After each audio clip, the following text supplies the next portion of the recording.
Well, do I have a video for you. As part of the Mount Tom Bio Blitz, they went up to look for the rattlesnakes, and they found one and they captured it because they wanted to measure it and check it all out for its health. And I got some great video of Tom Tyning, one of the best herpetologists anywhere, taking this rattlesnake through its exercises. It's really amazing, and you're going to learn so much from Tom. He's such a great naturalist. So I hope you enjoy the rattlesnake video.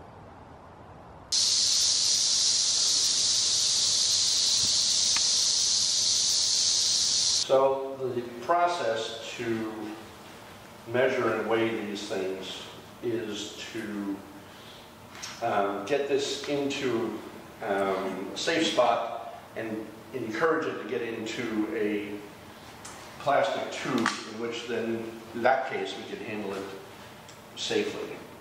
The first thing that has to be done, though, is we have to weigh it.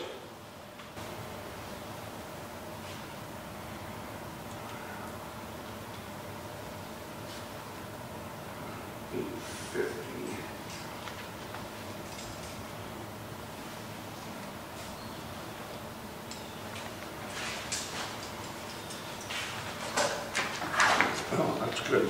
But that was back in May. Oh. It's gained 5 grams. Well, no, because we didn't subtract the bag from that day. What was the same snake? The snake we found in mid-May. How is it marked or tagged or something?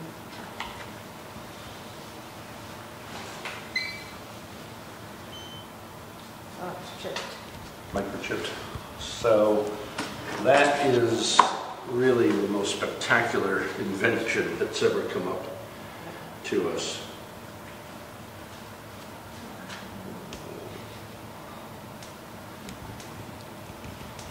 Your favorite here. Oops. Oh, sounds friendly, Chad. Come on in. Just below them. Want to pet? Other way. Yeah, better find out how this is used. Yikes, that noise scares me. Okay. You let it go. Let it go. You let it go. This is when a zoom lens comes in handy. I can stand way back. So what I'm going to do is just release this animal into this container, and then have ready tubes so that Tom can handle it.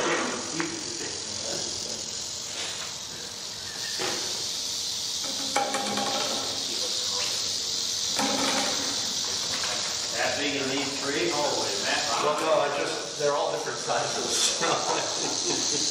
Actually, Joe, could you? Oh, yeah, Joe. Yeah, you get your hand right in there, Joe. Joe's done this before. You have 16 little kids come running into the blade. That could be an issue.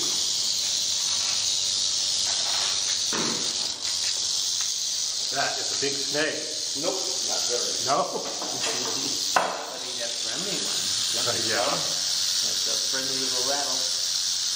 I probably can get it to go into this thing.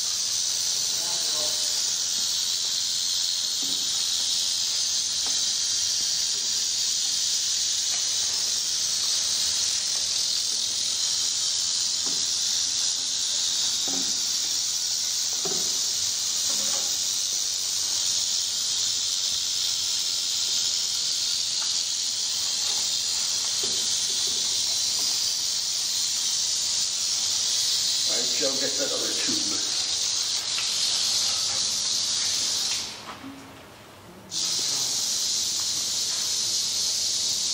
Just squeeze it down over its head, twist it down and around.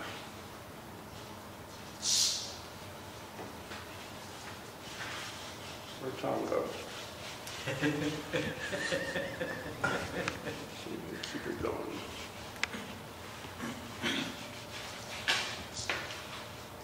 Just watch your end of it. Good. A little bit further. Yeah, perfect. All right, let me see if you can push that a little bit without getting your hand too far. Push the inside tube in. Yeah, your tube further down. Now without being too... Problem is to try and keep it from backing out at the same time that we're changing the tube.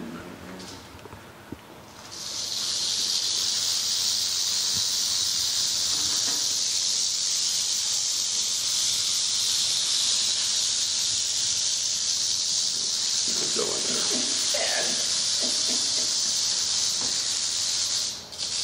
Now you'll get a chance to take a closer look in a second. Huh. So, Betsy, as you just noticed, they can really suck up with air. They've got one lung that travels most of their body, and they suck in air and they just expand. Mm-hmm. If you want a really cool look, and John, if you want a great shot, put your camera lens right on it. No, just go right up to the tube. Oh my gosh. And there you can see its nostrils, its eyes, and then those pit organs. That's what makes the pit vipers, is that specialized organ that's a depression, really a cavity between their eyes and nostrils that tells them, gives them incredible, without exaggeration, insight into the planet.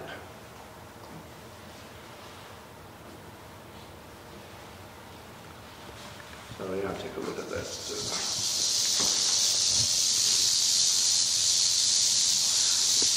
So what does it do? It gives them all sorts of... It's basically, the short answer is it's an infrared sensor. So they can see in infrared. So if you can imagine the mouse that Tom just saw running out there, this white-footed mouse, to a snake, it sees really bright orange red in the head end and sort of dark, cool colors in the hind end, where that snake is sensing basically temperature changes. These things can detect a temperature difference of about 0.5 degree centigrade from 2 to 4 feet away. Wow. So it can easily determine, that's much better. Yeah, good. All right, Joe, can I have you hold this?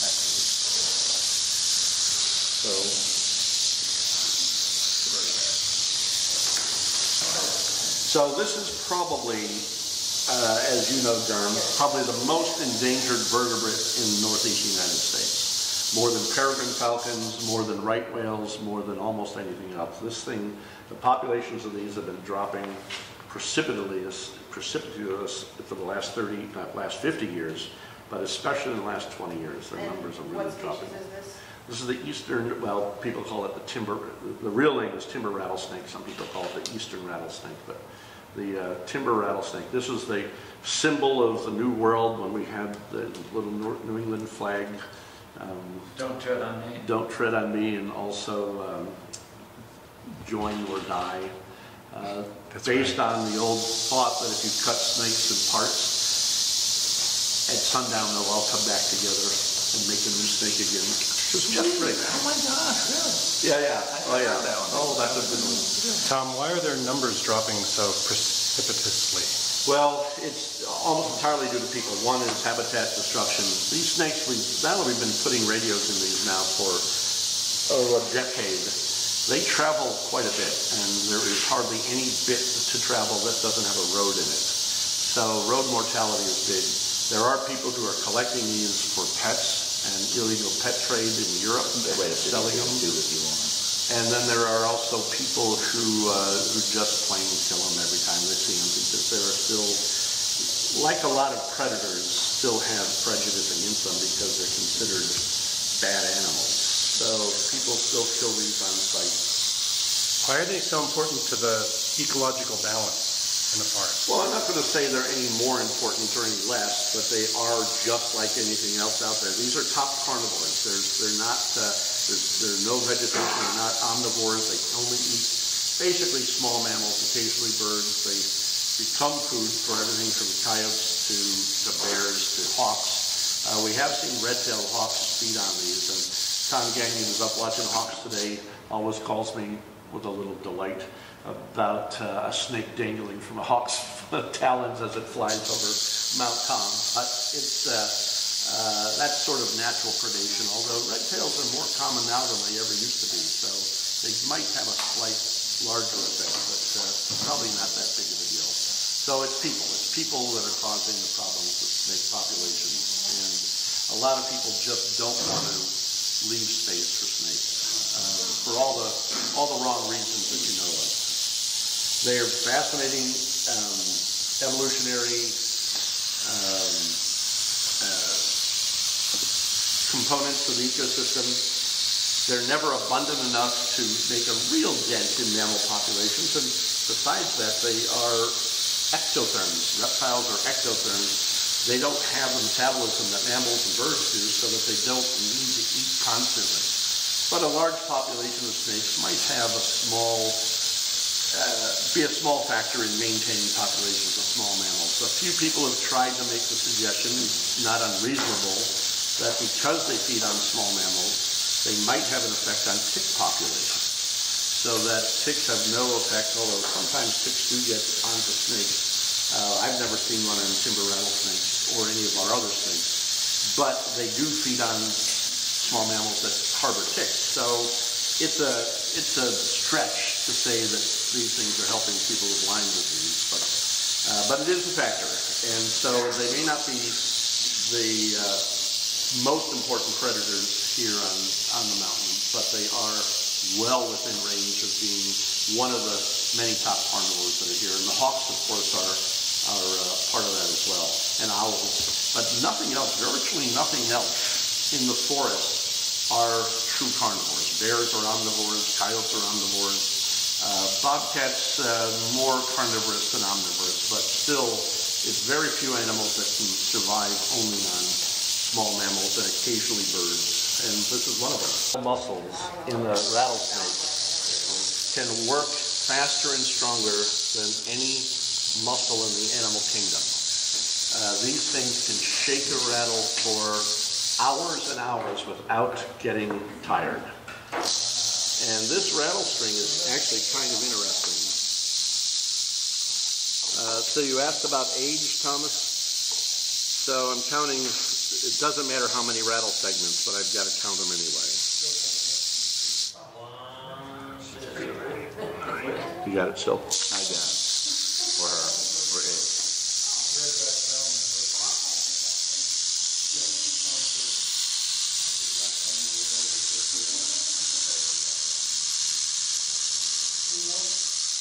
So if you look at the base of the rattle to the tip, you have two choices. Whether the rattle segments near the tip are much smaller so that the whole rattle segment is kind of tapered, or they're all about the same width. So what do you think? They're all the same width except for the last. Well, that tip is broken, so this had more rattles. But as a description, this is not tapered. Indicating this is a minimum of 10 years old and probably closer to 20. Some of the guys who have been working on these for years are beginning to work out a rough estimation for age based on not the rattle segments, but the rattle structure itself. So there's nothing inside these rattles. It's not like a baby rattle making sounds. It's each one of these is loose pieces that hit on each other and make that clicking sound. And if you've got a spectacular good rattle like this thing can make an awful lot of sound. What's the longest have you ever seen? That's good. Maybe 15, which is pretty unusual. Mo, right behind you should be a little plastic bag, a little Ziploc with a bunch of things. Is there any such thing there? Yeah, that one there. Hey Steve, how you doing?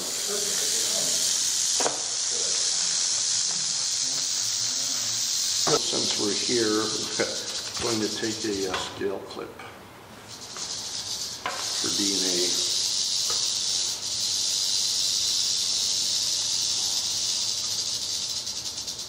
Who runs the DNA? Probably Ann will do it at some point. Although I think they're redoing their lab up there. Somebody find that pencil that I had a second ago. I haven't seen a pencil sitting around. Bill probably took it. Okay, great.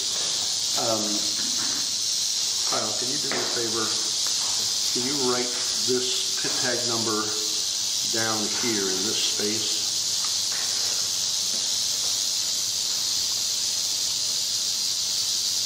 Just down there so we can cut it out and roll it in directly. All right, it's going to flinch just a bit. So the point of this is to get it being out, roll it out just a little bit. Just get a small clip of a scale that will be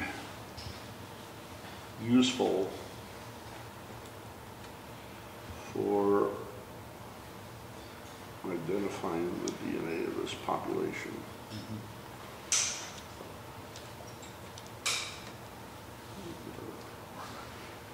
She's not flinching.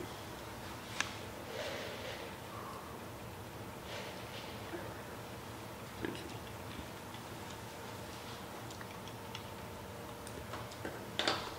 Roll her back.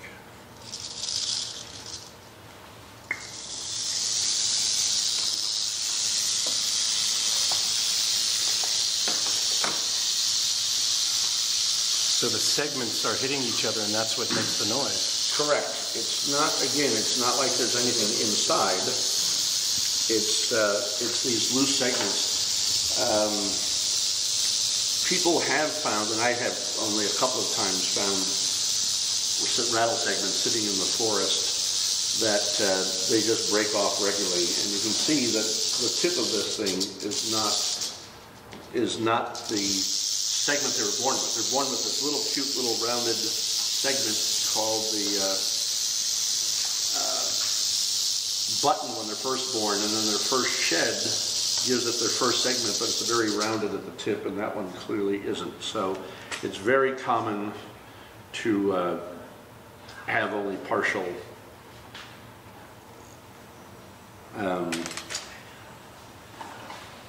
rattles at this stage, but the bigger the rattle, the more sound they make, and it'd be interesting to know if that had any survival value whatsoever. The sex organs of males are tucked inside their tail, and like a sock, they are inverted. So males have a bifurcated sex organ called a hemipene, and it would be tucked into here. And if I take this probe and push it in and it goes in far, then I know it's a male.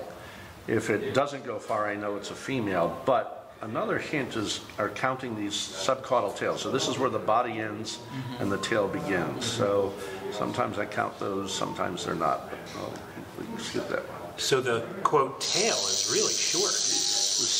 Exactly. Snakes are mostly body. Exactly. Yeah, that's exactly right. So we could look at everything and go anywhere. The indignity of this all. Well, it is a medical exam. Are you violating that rattlesnake? Yeah, sorry. You need my light, Tom? No, I just need, I don't want to push it. I'm thinking that whoever identified this first, have you, do this, Bill, you've done this before. I just got to put down a stone on it. Yeah, sorry. But I'm, It's just sprayed me. oh, the snake did, yes. Oh my God. And not only can they spray, but they can aim it. Yeah, did you see that? It was like a little. I didn't see it. The smell is Not as bad as a garter. It's a spitting It's cobra. not as bad as garter. No. It's kind of a good smell, actually. It's kind of nice. Thanks, Bill. Doesn't know like cucumbers, does it? That's not that. It's smells like some kind of food, but I can't think of what. Maybe that donut? No. Coconut? Oh yeah, coconut. That's Other no, way. hey Tom, you Other keep side. a species list. So I don't think it's going anywhere. I don't think so either, but I wanted to try the other side. Can we flip her a little bit, you think? Yeah, just twist towards. Twisting things too. When this was first found by the Oxbow people, they called it a male. But that was probably 10 years ago. Yeah, I don't. Yeah, I wasn't, okay, I just wanted to confirm that. So this is actually a big deal then, if this is an adult female snake. And you know, as soon as I saw her, look at how fat she is. It wouldn't shock me if she's pregnant, if she's with chitlins. One that normally, I'll send Mike Jones, the state herpetologist, a note right now. Might be one that we would keep until she gives birth, which should be in the next 10 days or so. And then we can microchip the babies, blah, blah, blah, and then release them, let them go right where they're supposed to go. So this is a very important animal, being that it's a female, likely to be gravid or pregnant this time of year, likely to have young in the next couple of weeks. So the young have a very small chance of survival, like the babies of everything. But there is maternal care. These females tend to sit in really hot areas, bake their embryos all summer, and they often give birth away from the den, which can be as much as a half a mile or a mile away. And when they are migrating, when they're finished giving birth, the mothers have to migrate back to the den. If the babies can't get to that den, they can't just live anywhere. They've got to get back to that den, and if they do, they have a better chance of survival. If they don't, they're dead. So nobody knew until a few years ago, radio tracking and some chemical analysis, the females apparently head back to the den and leave a scent trail that the babies are able to follow. And when they do, they have a much higher survival rate. So nobody would have thought much about maternal care in reptiles, but seems to be happening with these snakes. The reason I'm thinking she's pregnant is look at these folds right here. Her body has been expanding into these little folds of her skin. I think she's about to give birth pretty soon. So if you had her have the babies in captivity, then how could you release them where they would be able to? Well, we know where the dens are, and so we would put them right into those den sites. So you know where the den is? Yeah. What's the evolutionary process of why they would have their babies away from the den? That's a great question, and there's no real simple answer to that one, except probably. That little baby right there is going to say, ooh. It's glad to get out of this. Down in the southern United States where this animal lives, it's found in 26 states. 13 of them they're highly endangered, and about another 10 of them they are declining. So, but in southern states, these things don't need rocky hillsides to den. They'll just den in forest areas. In the Pine Barrens of New Jersey, they spend the winter in small cedar creeks, underwater, and spend the entire winter there. I have no idea if they stick their noses up and get air all the time. That's really unique. But when rattlesnakes first re-invaded New England after the glaciers, several thousand years after the forest came back, they probably were everywhere. They probably could den just in logs or any kind of forest system. But as the cooling trend has continued and these snakes have concentrated back to the only survivors were in these dens, that's where they seem to have last survived. Now that we have hundreds, thousands of miles of highways, all these animals that used to be more widespread are completely cut off and isolated from interacting with any other populations. So there's a fair amount of genetic diversity in reptiles, but not in all of them. And some of these populations in the Northeast have such limited genetic variability that people are really concerned that they're probably not going to be viable for long. So there's lots of ideas on how to solve that problem, but nobody's really sure how to work it very well.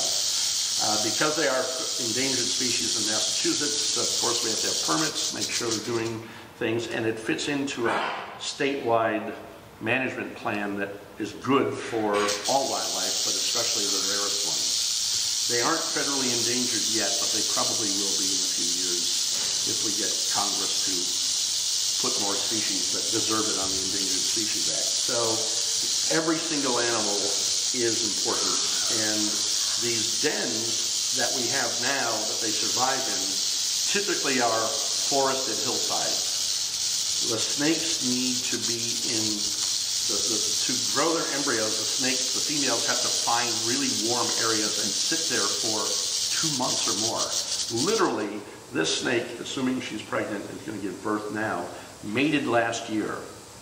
The end of summer, she probably had one last meal of a chipmunk or a couple of small mice, went into her winter den, stayed there until perhaps April or May.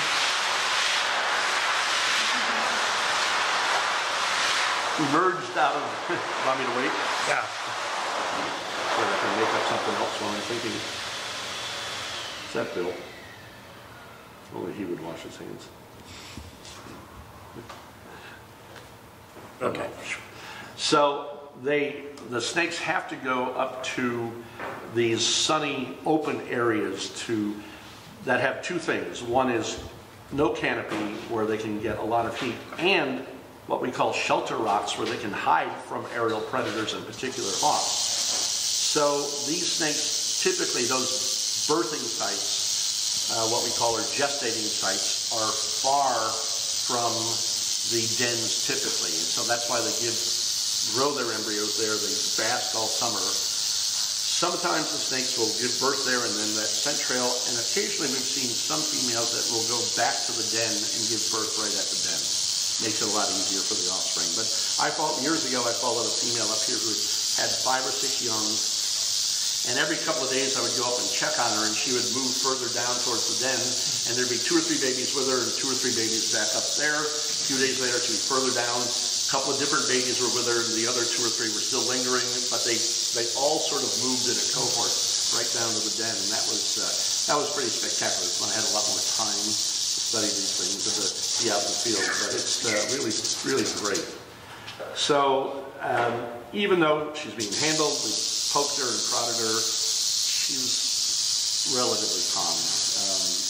This rattling is sort of an indication of nervousness or something, but we'll get her back in the bag and release her later today, or if the state wants us to hang on to her. Just call me when you're ready.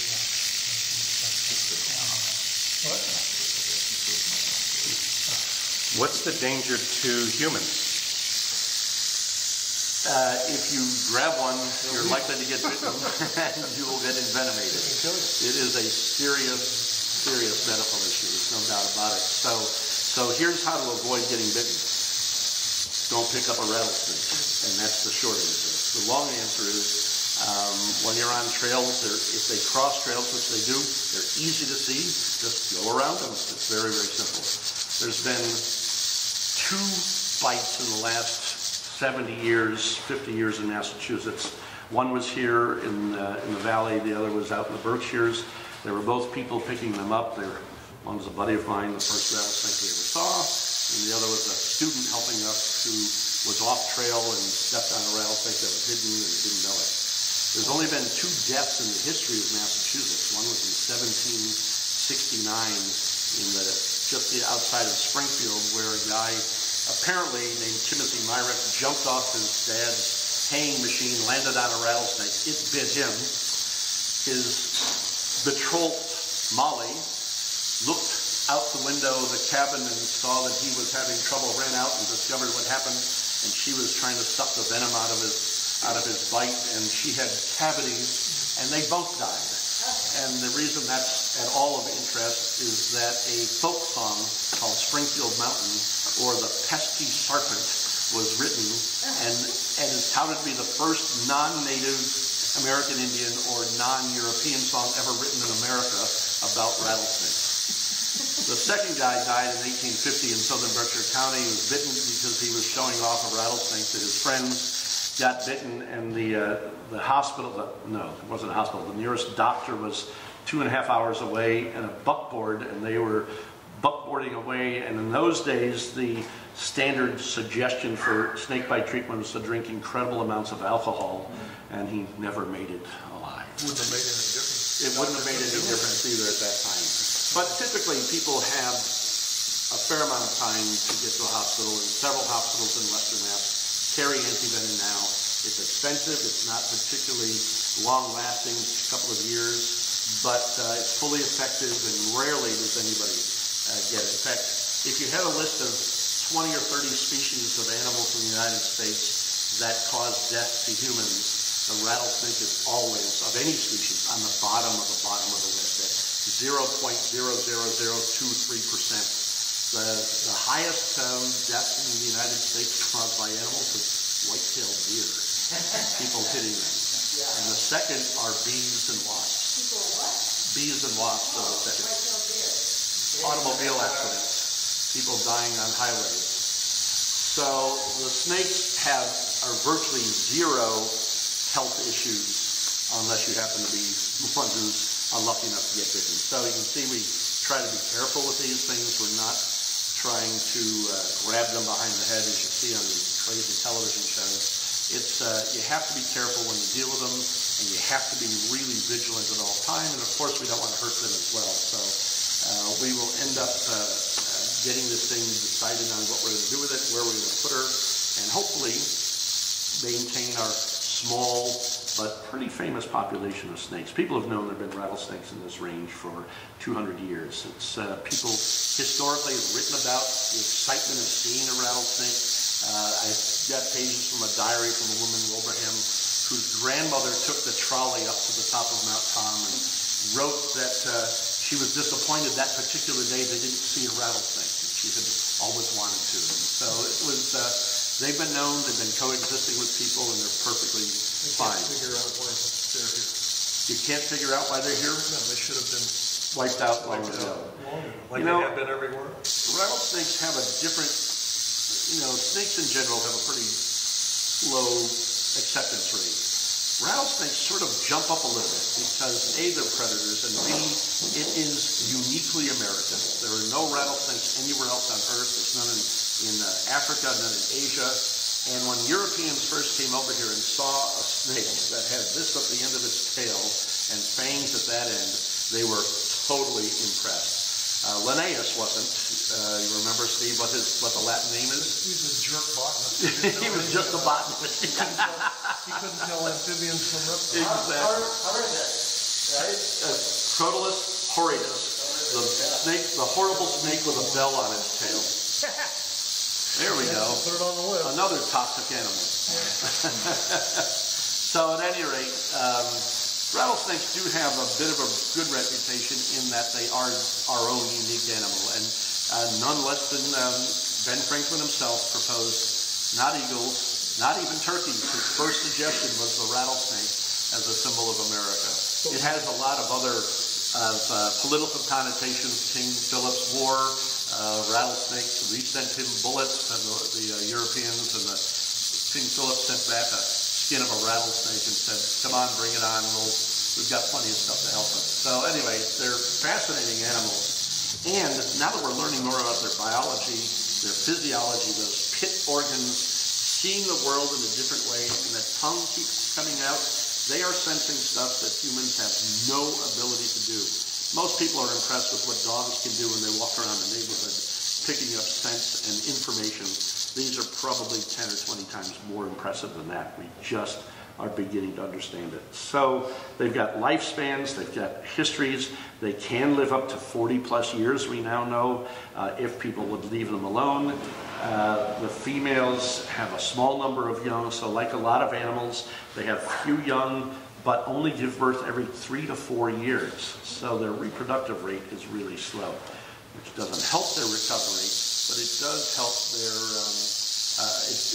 it is their evolutionary pathway to success. And historically, it's worked really well. They're going through a little tight bottleneck right now, and we're hoping beyond hope we can save these last populations up there.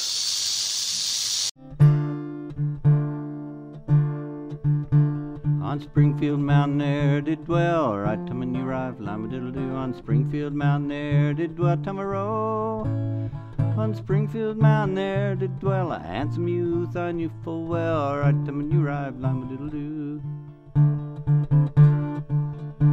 One Monday morning he did go, right time when you arrived, lime-a-diddle-doo. One Monday morning he did go Tamaro. One Monday morning he did go down in the meadow for to mow, right time when you arrived, lime-a-diddle-doo.